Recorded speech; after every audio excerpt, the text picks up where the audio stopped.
शास्त्र में स्पष्ट किया गया है। यहाँ भगवत गीता में दृष्ट केतु का वर्णन है। संजय बतला रहे हैं धृतराष्ट्र को, जो अंधे हैं। संजय व्यास देव जी की कृपा से उनको दिव्य दृष्टि प्राप्त थी। वो वहां पर बैठे हुए भी हस्तिनापुर से कुरुक्षेत्र का दृश्य देख सकते थे। तो उन्होंने बतलाया युद्ध क्षेत्र का वर्णन करते हुए कि इस युद्ध में दृष्ट केतु भी है। एक बड़ा आश्चर्य का विषय है, द्रोणाचार्य का पुत्र अश्वत्थामा, जिस अश्वत्थामा ने पांडवों के प्रति इतना भयानक, जिसके हृदय में द्वेष है, क्रोध है, ईर्ष्या थी, ठीक है, उस अश्वत्थामा का पुत्र है दृष्टकेतु। ठीक है, अश्वत्थामा का पुत्र है दृष्टकेतु और अश्वत्थामा के पिता है द्रोणाचार्य। तो पिता जो है कौरवों के पक्ष में है और पुत्र भी कौरवों के पक्ष में है। दुर्योधन का प्रिय मित्र है, कृष्ण का इतना बड़ा शत्रु, और उनका पौत्र दृष्टकेतु वो पांडवों के पक्ष से युद्ध कर रहा है। ठीक है, वो पांडवों के पक्ष से युद्ध कर रहा है दृष्टकेतु। ये अद्भुत है क्योंकि वो भगवान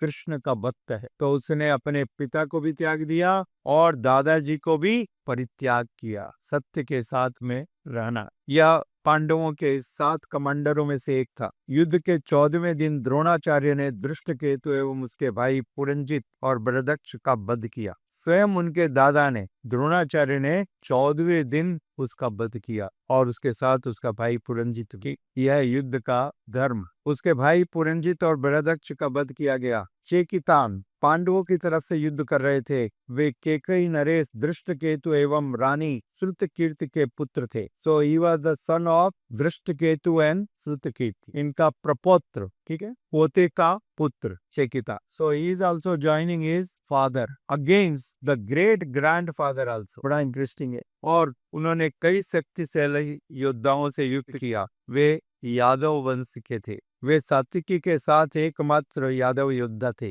तो ये जो चेकितान है, हम देखते हैं सात्विकी के बारे में हमने सुना। सात्विकी यादव कुल के थे और सात्विकी ने पांडवों के पक्ष में युद्ध किया। वे अर्जुन के शिष्य थे और उसी प्रकार से अभी चेकितान भी पांडवों के पक्ष से युद्ध करते हुए दिखाई दे रहे हैं। कृपाचार्य से उन्होंने युद्ध किया। युद्ध के 18वें दिन दुर्योधन ने उसे मार डाला। चेकितान को दुर्योधन ने हत्या किया 18वें दिन जाकर के। इतने सूरवीर थे। 18 दिन तक इन्होंने डट करके कौरवों की सेना का मुकाबला किया। वे केकय नरेश दृष्टकेतु के पुत्र थे। माँ यादव कुल की थी और शक्तिशाली धनुर्धर भी थे। He was a great archer। ये काशी के राजा, इनकी 3 पुत्रियां। हाँ, इसके बाद में काशीराज का वर्णन है। काशीराजश्च वीर्यवान। काशीराज के बारे में हम जानते हैं। काशीराज की 3 पुत्रियां थी, 3 डॉटर्स, अंबा, अंबालिका और अंबिका। ये 3 पुत्रियां थी। 3 पुत्रियों के लिए उन्होंने स्वयंवर रचाया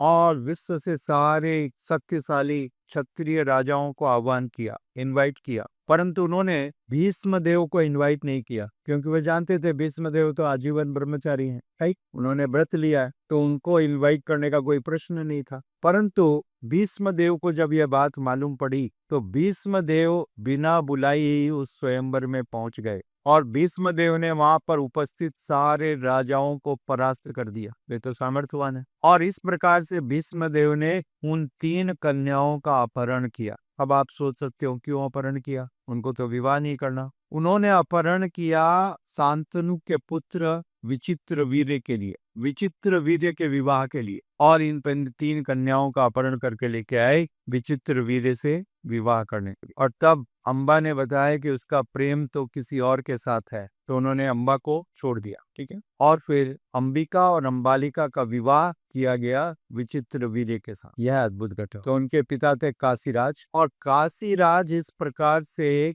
वे भीष्म से बहुत ही दुखी थे। उन्होंने बहुत बड़ी तपस्या की थी। Actually he performed great tapasya to please Lord Shiva to get the benediction.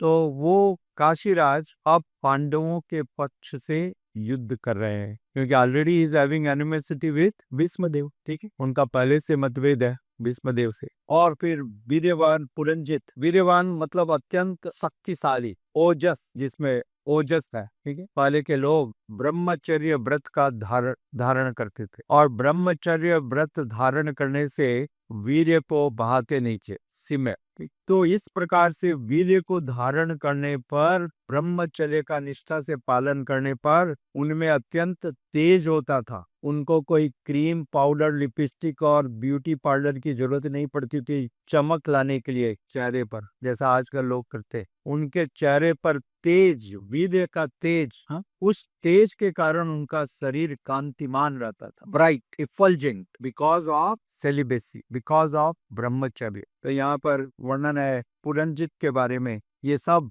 वीर्यवान है, सब का चरित्र इतना महान है। पुरंजित कुंती भोज का पुत्र और कुंती का भाई था। यहाँ हम देखते हैं पांडवों की माता कुंती और उनका भाई है पुरंजित, और इनके पिता कुंती भोज जो कुंती के भी पिता। He is also great warrior, बहुत बड़े योद्धा हैं, और ये भी पांडवों की तरफ से युद्ध कर रहे थे। तो संजय ने इन सब महान योद्धाओं का वर्णन किया, द ग्रेट वॉरियर्स। पुरंजित धृष्टकेतु का चचेरा भाई था, क्योंकि हम जानते हैं जो धृष्टकेतु है वो अश्वत्थामा का पुत्र है। तो इस प्रकार से ये दोनों चचेरे भाई हुए। इनकी हत्या भी 14वें दिन दुर्योधन के द्वारा की गई। तो इन महान योद्धाओं का वर्णन यहाँ पर आता है। They were all fighting in favour of Pandavas, और संजय ने इनका वर्णन किया धृतराष्ट्र को किस प्रकार से कुरुक्षेत्र की युद्ध भूमि में इतने बड़े बड़े महान योद्धा, नरपुंगवा, नरपुंगवा मतलब ग्रेट वॉरियर्स है। या अगली लाइन में कहा गया ना, शैब्यश्च नरपुंगवा, शैब्य भी